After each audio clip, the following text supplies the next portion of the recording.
그러니까 사실은 이제 일반 국민들이 비례대표라고 그러면은 이제 맨 처음에 생각하는 거는 국회의원들은 내 손으로 뽑은 사람들이 아니야라는 것이고, 그 이면에 있는 이야기는 저 비례대표들은 분명히 정당에서 무언가 충성을 했기 때문에 국민의 의사와는 상관없이 공천을 받아갖고 갔을 거다라고 생각을 합니다. 그런데 그 비례대표의 사실 순기능을 보면은 이런 측면을 보셔야 된다라는 거예요.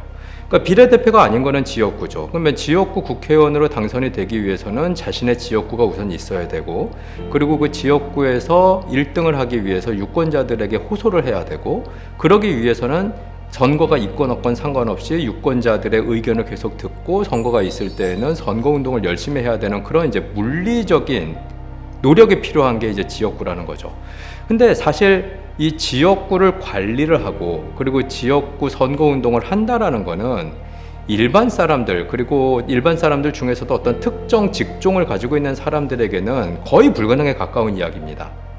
예를 들자면 장애가 있는 사람들은 지역구에서 선거운동을 해서 당선하기가 대단히 어렵겠죠. 그리고 어떤 특정 직종을 가지고 있는, 예를 들어서 간호사라든가 이런 분들은 자기 직업이 있는데 자기 직업을 팽개치고 몇 주 혹은 몇 달 동안 지역구에서 선거운동을 한다고 그러면 이것도 있을 수가 없는 일일 거잖아요. 그래서 사실 비례대표라는 게 가지고 있는 이점이라는 거는 이렇게 지역구에서 선거운동을 근본적으로 할 수 없거나 아니면 그 하기가 어려운 사람들을 국회로 보내기 위해서 정당에서 먼저 스크리닝을 한다라는 겁니다.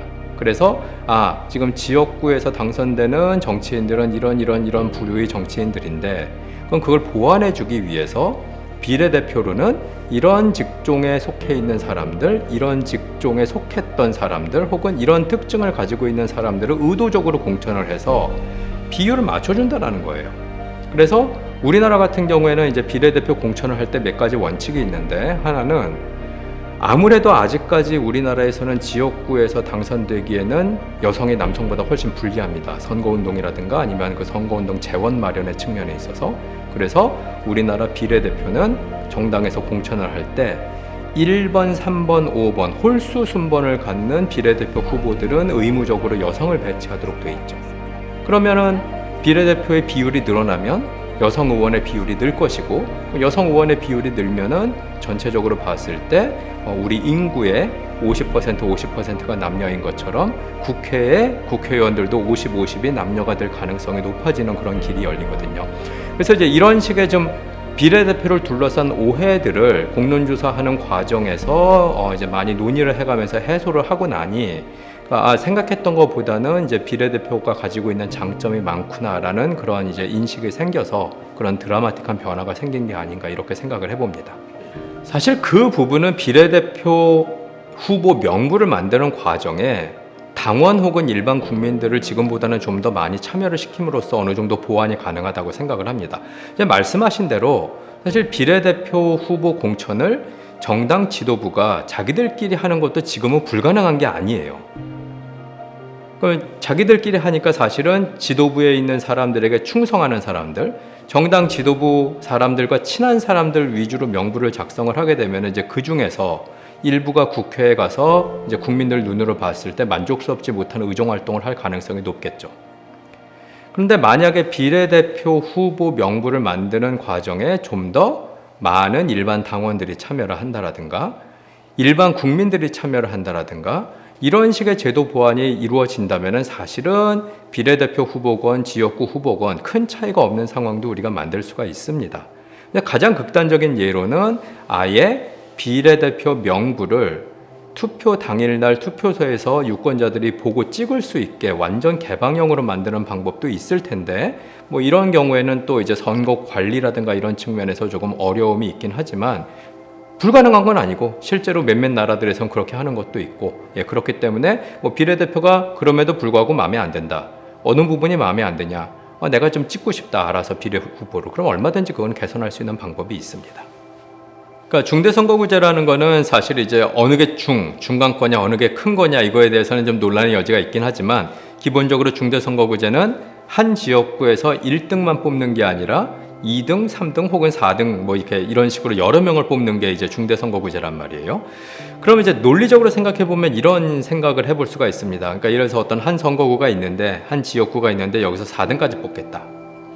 그러면 만약에 이 선거구에서 각 정당이 한 명의 후보만 공천을 한다면 그러면 4등까지 뽑으니까는 국회에 4정당 소속 정치인이 갈 수 있는 거죠. 그러니까 이런 측면에서 본다면은 국회가 양당 지배로 가는 것을 막기 위해서 중대선거구제가 기여할 수 있는 측면이 분명히 있을 거예요. 근데 전제 조건은 뭐냐 하면은 중대선거구제를 취하면서 3명 혹은 4명까지 뽑는데 각 정당은 그 선거구에 한 명만 공천을 해야 된다는 전제 조건이 있다는 거죠. 근데 전제 상황을 놓고 봤을 때 양대 정당이 이런 식으로 중대선거구제를 도입을 하면서 선거구당 우리 당은 한 명만 공천하겠다라고 안 할 거라는 거예요. 그러니까 즉 중대선거구제에서 뭐 3명 혹은 4명, 5명까지 뽑는다. 그러면 거대 정당에서는 야, 이 선거구에는 우리가 2명 이상의 후보를 공천을 하겠다라는 식으로 나올 가능성이 상당히 높다라는 거죠.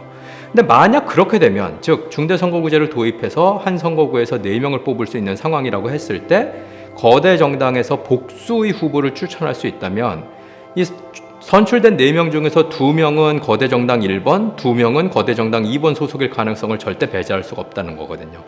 이런 현상이 사실은 뭐 우리나라 지역 선거뿐만 아니라 이제 다른 나라 선거에서도 흔히 보이는 현상이기 때문에 이론적으로 봤을 때 중대선거구제를 도입하면은 소수 정당의 원내 진입이 조금 더 수월해질 수 있을 거라는 생각도 가능하지만 양대 정당이 복수 공천을 하게 되면은 그런 가능성은 거의 0에 가까운 상황이다라고 이해를 해볼 수가 있겠습니다. 사실 그 권역별 비례대표제라는 그 내용이 상당히 이제 특이한 지금 논의 사안 중에 하나인데요.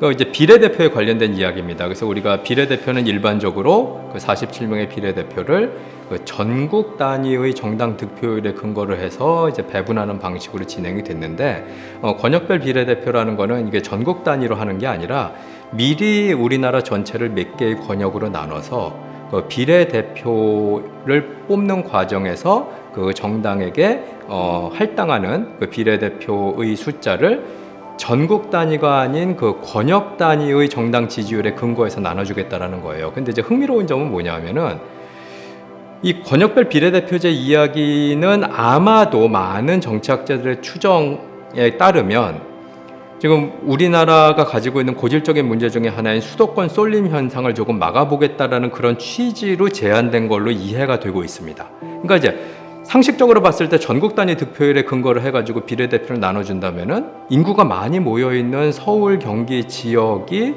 비례대표 할당하는 과정에서 과대대표가 될 가능성이 있는 거죠. 근데 그래서 권역을 서울, 경기 권역을 따로 놓고 그 다음에 경북, 경남 권역을 따로 놓는다. 이렇게 되면은 그러면 이제 경북, 경남 권역의 비례대표는 서울, 경기의 정당 지지율과는 상관없이 경북, 경남의 정당 지지율에 근거해서만 배분하는 거기 때문에 이제 상대적으로 수도권 쏠림 현상이 비례대표 의석에 반영이 되지 않는 그런 상황이 되지 않겠냐라고 생각을 해볼 수가 있어요. 그 말은 맞는데 논리적으로 한 2가지 정도의 문제가 있습니다. 하나는 권역을 그럼 몇 개로 나눌 거냐? 어떻게 나눌 거냐? 이런 문제가 있습니다. 그래서 권역을 3개로 나눌 거냐, 6개로 나눌 거냐, 아니면 아예 그냥 17개 광역시도로 17개로 나눌 거냐. 그거보다 더 큰 문제는 뭐냐면 그렇게 권역별 비례대표제를 도입해서 적용을 하기에는 비례대표의 수가 너무 작다는 거예요. 47명밖에 안 되기 때문에 이걸 권역으로 쪼갠다 한들 시뮬레이션을 해보면 전국 단위로 배분을 하건 권역별로 배분하건 각 정당이 가져가는 의석의 비율, 의석의 수에는 큰 차이가 나지 않는다라는 그런 이제 내용을 확인해 볼 수가 있습니다. 그래서 권역별 비례대표제가 만약에 정말로 수도권 쏠림 현상을 어느 정도 완화할 수 있는 제도라면은 그러면 반드시 따라가야 되는 내용이 비례대표의 비율을 높여야 된다. 혹은 지역구 숫자를 줄이지 못한다면은 전체 국회의원 숫자를 늘리더라도 비례대표 수를 늘려야 그래야 권역별 비례대표제가 지향하는 목표를 달성할 수 있지 않을까 이렇게 생각을 해봅니다. 5월달 공론조사 결과에만 비추어 보면은 이제 비례대표제를 조금 더 늘리는 방향으로 가는 게 좋겠다라는 의견이 좀 더 높았습니다. 하지만 그건 이제 공론조사 참여자들의 이야기인 거고 일반 국민들은 여전히 이제 비례대표에 대해서는 부정적인 시각을 가지고 있죠.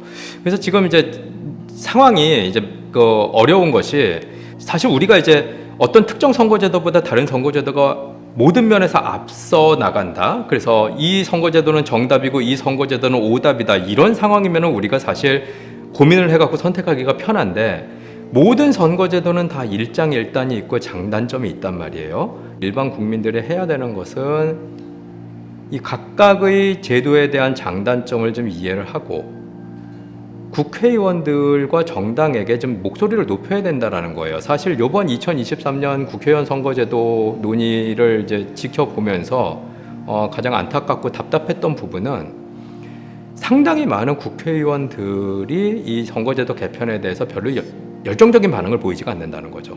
이제 사실 그것도 어떻게 보면은 당연한 것이 지금 국회의원들의 눈으로 봤을 때의 선거제도 개편이라는 거는 내가 다음에 선거에 나왔을 때, 내가 2024년에 선거에 나왔을 때 나한테 유리해 불리해 요 기준으로만 판단을 하기 때문에 상당히 많은 지금 국회의원들은 뭐 지금 논의되는 게 그 방향으로 바뀌어도 나는 큰 차이가 없어. 그러면 사실 개혁에 적극적으로 참여할 이유가 없거든요. 그럼 그런 이제 개혁에 적극적으로 참여하지 않는 국회의원들을 참여하게 만드는 동력은 결국 생사 여탈권을 쥐고 있는 국민에게서 나와야 되는데 이제 우리 이제 일반 국민들이 뭐 시민단체를 통해서건 아니면은 이제 다른 뭐 정당의 조직을 통해서건 뭐 지역구 이런 걸 통해서건 이제 국회와 정당에게 이런 그 목소리를 정확하게 전달을 하지 않는 그리고 그들도 사실 국민들의 목소리를 듣지 않는 이런 상황에서 이제 선거제도 개편이 보다 더 많은 국민들을 만족시키는 방향으로 진행될 거라고는 기대하지 않는 것이 이제 문제라고 볼 수 있겠습니다. 그래서 지금 이제 논의 중에서도 양대 정당이 위성 정당을 만들면 안 된다, 만들지 말아라 이런 논의들이 있고 사실 뭐 4년 전에도 위성 정당 만들면 안 돼 이런 논의가 있었음에도 불구하고 양대 정당은 만들었거든요. 사실 누가 먼저 만들었냐도 중요하지 않고 둘 다 만들었다는 게 중요합니다. 그러니까 위성 정당을 세우지 말자 이거는 양대 정당이 법으로 만들면 되는 겁니다. 그래서 국회의원들이 모여서 우리가 국회의원 선거를 치르는 과정에서 정당들은 위성 정당을 만들지 말아야 된다라는 법을 만들면 돼요. 근데 이제 그걸 안 만든다라는 게 문제고 두 번째로 제가 강조드리고 싶은 바는 뭐냐면 모든 국민들이 위성 정당 저거는 꼼수다, 안 좋은 거다라고 이야기를 하시는데 놀랍게도 2020년 선거에서 위성 정당을 찍은 유권자의 비율이 3분의 2입니다. 저는 이 부분을 주목해서 봐야 된다고 생각을 해요. 정말로 모든 국민들이 위성 정당을 그러면은 꼼수라고 생각한 거 맞냐라는 그런 반문이 나올 수가 있어요. 정말로 위성 정당이 정치인들이 잘못한 거라면 그럼 왜 위성 정당을 찍습니까? 선거에서. 그러니까 이 얘기는 우리가 지금 겪고 있는 이념에 기반한 혹은 정당에 기반한 양극화가 어느 정도로 심각한지를 보여주는 하나의 예라고 볼 수가 있어요. 위성 정당은 안 돼. 그건 만들면 안 되라고 다 목소리 높여서 외쳤지만 정작 투표장에 가서는 내가 지지하는 정당이 만든 위성 정당을 찍었다라는 거거든요. 유권자의 3분의 2가. 그래서 1차적으로는 위성 정당을 막는 방법은 정치인들이 법을 만들어서 위성 정당을 안 만드는 방향으로 가는 거고 만약에 정치인들이 그걸 안 한다 그러면 우리 유권자들이 선거일에 심판을 해야 되는 거예요. 위성 정당을 만든 정당은 그 위성 정당을 안 찍어서 위성 정당을 만들면은 그러면 선거에서 질 수도 있다라는 것을 보여줘야 되는 것이 그 유권자가 가지고 있는 힘이고 그거를 보여줘야 되는 게 아닌가 이렇게 생각을 합니다.